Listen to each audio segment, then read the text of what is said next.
ഒന്നുമില്ലെന്ന ഉത്തരം കൊണ്ട് പകലിനെ രാത്രിയാക്കി മറച്ചവൾ. ഒരു മൂളലിനപ്പുറം മറ്റെന്തൊക്കെയോ പറയാൻ ആഗ്രഹിച്ച് കാറ്റിനൊപ്പം പറന്ന് ഒടുക്കം ചിറകുകൾ മുറിച്ച് നടന്നുപോയവൾ. രണ്ടാമത്തെ കവിത വാക്ക്. ചിലപ്പോൾ ഒരു വാക്ക് വെട്ടുന്ന വാളാകുന്നു, ചിലപ്പോൾ ചെറുപുഴയായി മനസ്സിന്റെ വരണ്ട ഭൂമിയിൽ ഒഴുകുന്നു.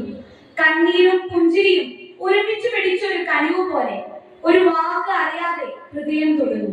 ചില വാക്കുകൾ മറവിയുടെ കുഴിയിൽ പാറ പൊട്ടി മറയും, ചിലത് മനസ്സിന്റെ കോണുകളിൽ തീപ്പൊരി പോലെ കത്തും.